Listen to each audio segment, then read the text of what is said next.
ጥያቄሽ ምንድን ነው?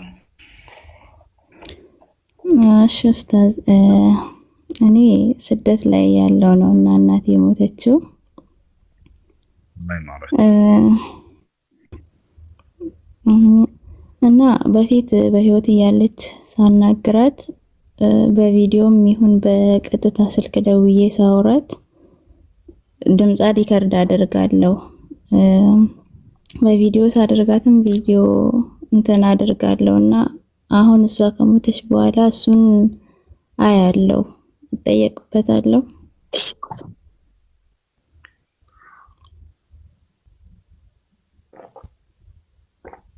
በጣም ስለምትናፍቀኝ ማለት ነው። በጣም ነው የምትናፍቀኝ።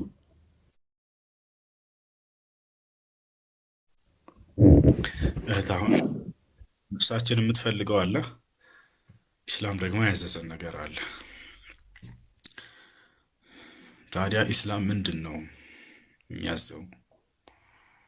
ቤተሰቦቻችን ከሞቱብን የሚለውን እንመልከት። በነቢያችን ሰለላሁ ዐለይሂ ወሰለም ጊዜ አንድ ወጣት ልጅ እናቱ ሞተችበት። ተሰወረ፣ ከነቢዩ ዐለይሂ ወሰለም ጋር ጠፋ። ነቢያችን ሰለላሁ ዐለይሂ ወሰለም ሰሃቦቻቸው ሲጠፉባቸው ማን እንደጠፋ ማን እንደመጣ ያውቁ ነበር። ይህ ሰሃባ እናቱ ሞታበት ለተወሰነ ጊዜ ጠፍቶ ነበር። አዝኖ ነበር፣ ተሰብሮ ነበር። ልክ ከጠፋበት ከዕለታት አንድ ቀን ሲመጣ ነቢያችን ሰለላሁ ዐለይሂ ወሰለም የት ጠፍተህ ነው አሉት። ኢነ ኡሚ ቀድ ማተት ያ ረሱለላህ አላቸው። እናቴ ሞተችብኝ እኮ አንተ የአላህ መልእክተኛ አላቸው። ከዚያም የሚጠቅማትን ነገር ጠየቀ። ፈለው አተሰደቁ ዐንሃ ሀል የንፈዑሃ ብሎ ጠየቀ። እንዳው ስለ እርሷ ብዬ ሰደቃ ባደርግላት ይጠቅማት ይሆን አለ። ተቀባይነት ታገኝ ይሆን አለ። ነዓም አሉት ነቢ ሰለላሁ ዐለይሂ ወሰለም። አዎ ይጠቅማታል፣ ሰደቃ አድርግላት አሉት። ገብታችኋል? ስለዚህ ለሞተ ሰው የሚጠቅመው ነገር ላይ ትኩረት አድርጉ ሰዎች። የእነሱን ፎቶ ይዛችሁ ማልቀሱና ማዘኑ ምንም አይጠቅማቸውም። እናንተ ወይ አይመልሳትም እናታችሁም፣ ወይንም እዛ ቅባ ውስጥ የሚጠቅማት ነገር የለም። ይልቁንስ የሚጠቅማት ነገር ምንድን ነው ከተባለ ልክ ሰሃቦች አስተዋይ ናቸው። ምንድን ነው የሚጠቅማት ብለው ጠየቁ። አንድ ሰው ከሞተ በኋላ ለእርሱ 5 ነገራቶችን ብትሰሩ ይጠቀማል ያ ሰው። አንደኛ ሰደቃ፣ ነብዩ ሰለላሁ ዐለይሂ ወሰለም ለሰሃቦች እንደተናገሩት ሰደቃ አድርግላት ይጠቅማታል ብለውታል። መንገድ ላይ የምታገኙት ምስኪን ሊኖር ይችላል። አንዲት ብር አውጥታችሁ ያ ምስኪን ያችን ብር በጣም ይፈልጋታል። ለእናንተ ምንም ማለት ላትሆን ትችላለች። እናንተ ያንን በልብሽ ለአባቴ ወይንም ለእናቴ ብላችሁ አስባችሁ ነይታችሁ ያችን ሰደቃ ብትሰጡ ከአላህ ዘንድ ትልቅ ምንዳን ታስገኘዋለች። ጌታችን ያ እና አንደኛው ምንድነው? ዱዓ ሰደቃ ማድረግ ሰውየውን ከሚጠቅሙት ነገራቶች መካከል። ሁለተኛ ዱዓ ማድረግ ለዚያ ለሞተ ሰው። ነቢያችን ሰለላሁ ዐለይሂ ወሰለም በዘመናቸው አንድ ሰው በሞተ ጊዜ መቃብር ሄዱ። ከቀበሩት በኋላ ነብዩ ሰለላሁ ዐለይሂ ወሰለም ምን ብለው ተናገሩ? እስአሉ ሊአኺኩም ተስቢት ፈኢነሁ الآن يسأل አሉ። ለዚህ ለወንድማችሁ ለሞተው ለተቀበረው አላህ ጽናትን እንዲለግሰው ለምኑለት፣ እርሱ አሁን የቀብር ጥያቄን ይጠይቃልና አሉ። ስለዚህ ዱዓ ማድረግ እንደሚቻል ተናግረዋል። ከሁሉም በላይ የሚበልጠው እንደውም ዱዓ ነው። ቃል ኢብኑ ዑሰይሚን ረሒመሁላህ ተዓላ አፍضل ما يعمل الأحياء للأموات الدعاء። በህይወት ያሉ ሰዎች ለሞቱ ሰዎች ከሚሰሩላቸው መልካም ስራ ሁሉ በላጩ ዱዓ ነው አሉ። ዱዓ ለማድረግ የግዴታ ሄደ መስጂድ መግባት አይጠበቅብህም። አሁን አላችሁበት ቁጭ ብላችሁ ዱዓ ማድረግ ትችላላችሁ። ለሞቱ አባታችሁ አምላክ ያለ ሆይ አባዬን ማርለት ኃጢአቱን፣ አባቴን ጀነተል ፊርደውስን ወፍቀው፣ አባቴን ይቅር በለው እንዳትቀጣው ብላችሁ ለምኑለት። አላህ ይሰማችኋል። ይዛችኋል። ያ ሶስተኛ ለሞተ ሰው የምትሰሩት ነገር ሰደቃ፣ ምጽዋት ማድረግ ምንድነው? ኢስቲግፋር፣ ለኃጢአታቸው ምህረትን መማጸን። ለዚህም ማስረጃ ነቢያችን ሰለላሁ ዐለይሂ ወሰለም ምን አሉ? ሐዲስ ላይ ሲናገሩ ኢነል መይት ለቱርፈዑ ለሁ ደረጀቱሁ ፊል ጀና ፈየቁል ሚን አይነ ሊ ሃዛ ያ ረብ ፈዩቃል ሃዛ ቢስቲግፋር ወለዲከ ለክ። አንድ ሰው ከሞተ በኋላ በቀብር ውስጥ ሳለ በጀነት ውስጥ ያለው ደረጃው ሲጨመርለትና ከፍ ሲደረግለት ይመለከታል አሉ። ከተቀበራችሁ በኋላ የቀብር ህይወት እየኖራችሁ እኮ የጀነትን በር ያላችሁ ደረጃችሁ ከፍ ሲል ሲጨመር ያ ያሉ አሉ ነብዩ ሰለላሁ ዐለይሂ ወሰለም። ከዚያም ይጠይቃል፣ ጌታዬ ሆይ ይህ ደረጃ እየጨመረ ያለው በየትኛው ስራዬ ነው? እኔ እኮ ሙቻለሁኝ ይላል። ሰውየው ስራ አይሰራም አይደል? አልቋል ኸላስ።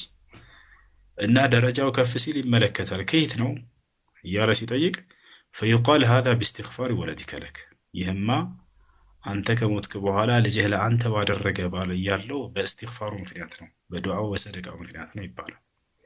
ስለዚህ እናንተ በምትጠሩላቸው እዛ ደረጃቸው ከፍ ሲል ሲያዩ በጣም ይደሰታሉ። አንቺ እንደሰራሽላት ታውቃለች፣ እንድታውቅ ያደርጋታል አላህ። አየሽ ምን ይላል ሐዲሱ ላይ ልጅህ ለአንተ እየሰራው ባለው ነው ተብሎ ይነገረዋል። ስለዚህ በልጁ በሚሰራው ስራ ደረጃው እንደሚጨመርለት ሲያውቅ ጊዜ ይደሰቱብሻል።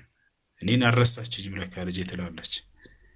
ግን አንቺ ፎቶ አለጥፈሽ ዝም ብለሽ በማየትሽና በማልቀስሽ አታውቅም። እሷ እንድታውቅማ ደራ አይደረግም፣ ይጠቅማትም አይደለም ወይ እናትሽም አይመልሳት። አራተኛው ለሞተ ሰው መስራት የሚፈቀደው ሐጅ ማድረግ። አምስተኛው ዑምራ ማድረግ። ለዚህ ማስረጃ ጃአ ረጁሉን ኢለ ነቢ ሰለላሁ ዐለይሂ ወሰለም አው ጃአት ኢምራአቱን ኢለ ነቢ ሰለላሁ ዐለይሂ ወሰለም ፈቃለት ያ ረሱለላህ ኢነ ኡሚ ቀድ ማተት አፈአሑጁ ዐንሃ ፈቃለ ነቢ ሰለላሁ ዐለይሂ ወሰለም ሑጂ ዐንሃ ወዕተሚሪ።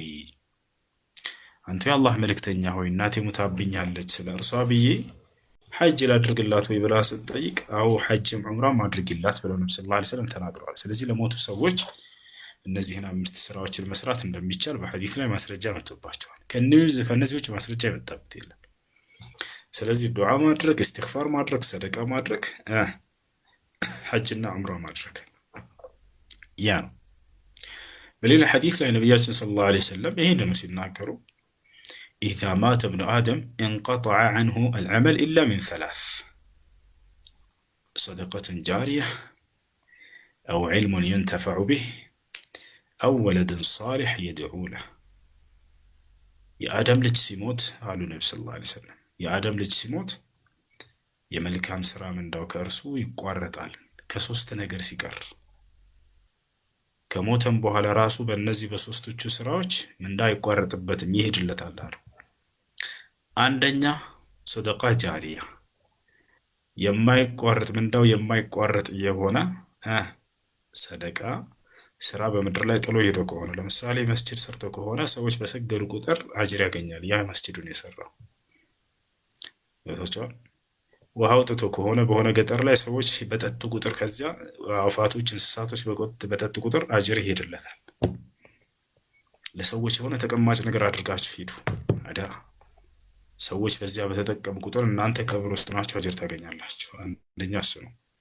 ሁለተኛ አው ዒልሙን ይንተፈዑ ቢህ፣ ወይንም ሰዎች የሚጠቀሙበትን እውቀት ጥሎ ከሄዳሉ።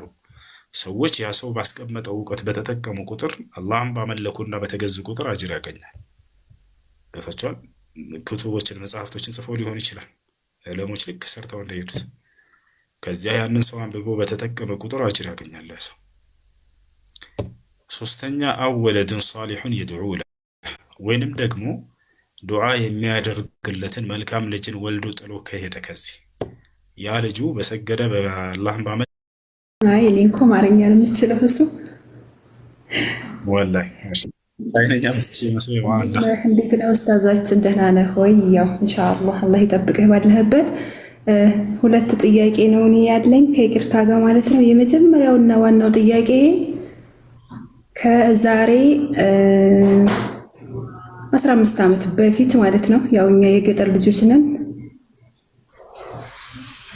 ታውቃለህ። ብዙ ጊዜ አባቶቻችን እናቶቻችን ያው እስልምናን በደንብ እንደገና ደግሞ ሶላት ላይ ማለት ነው እና በዚያ ላይ ነበርና ያገባሁት አባቴ ሶላት አይሰግድም ነበርና አጎትም የለኝ አንገፋ ወንድምም የለኝ። የአባቴ ያጎት የልጅ ባለቤት ነው ያሳሰረኝ ማለት ነው ወኪል ሆኖ። እናም ባለቤቴ ይሰግዳል፣ ያው እኔም እሰግዳለሁ አልሐምዱሊላህ። በዛኔ የነበረው ኒካህ እንዴት ይታያል?